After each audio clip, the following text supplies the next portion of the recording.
It's Quantinuum, which went public at Nasdaq. The shares ticked up 6% higher on their first day of trading. They were offered at 60 a share. The pure play quantum computing firm says it raised nearly $1.7 billion.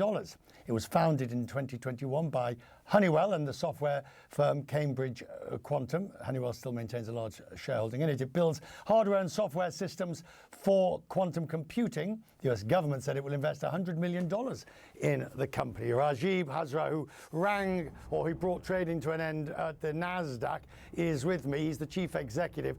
Please, sir, let me just start with a really simple question. How do I pronounce the name of the company with that W at the end? It is just as it is, Richard. Quantinuum.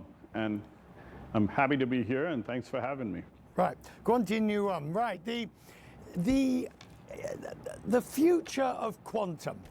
It's here. It's big. It's getting bigger, but it is still not reached the potential yet. It's still, there's still questions about how big it is going to be.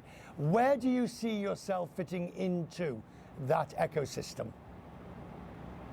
So quantum computing is a new form of computing.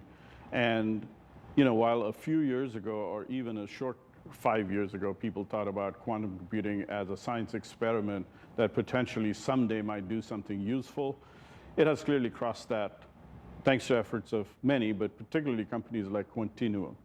What we've done is built hardware and software that is co-designed in order to provide computational capabilities as well as the reliability and accuracy with which you can start to take on workloads and use cases that look at things that classical computing cannot do efficiently, or cannot do at all because of the binary 0-1 nature of it. So think about looking at molecules and their interactions. That unleashes a broad set of use cases, all the way from pharma to life sciences to to other areas where chemistry is a foundational piece. And it's with that in mind, that acceleration and the exit from the age of kind of scientific discovery to building the hardware and software on a roadmap, delivering that performance, unlocking these use cases, is what we are doing, working very, very closely with market-making customers. Right. So in terms of the profitability, I always feel a bit guilty asking about, why aren't you making more money now? Because I do realize that this sort of what Quantinuum's doing is at the forefront along with others. And it's one of those things, that pathway to greater profitability is how far do you think? That's absolutely right. I mean, we are in kind of the early days of a technology, kind of what I think about as the 100 megahertz PC days, right? Who could imagine 20, 25 years ago when PCs were built that way, that would usher in an entire revolution based on Moore's law as PCs turned into servers, servers turned into clusters, and clusters have turned into data centers today running the most. That's how we see this technology mature. The good thing is there's already tremendous commercial interest in using this technology on various large, significant use cases, and therefore the value creation TAMs are in about $10 billion in a short span of 3 years, rapidly getting to trillions of dollars if you look at the estimates by others. What it does, and does that by transforming the way you do discovery using a combination of classical and quantum computing. Do you think that the market fully knows how to value companies like yours? I'm thinking of the absurdly high valuations we've got on many of the companies, the AI companies at the moment. Now, you are one stage even further beyond that.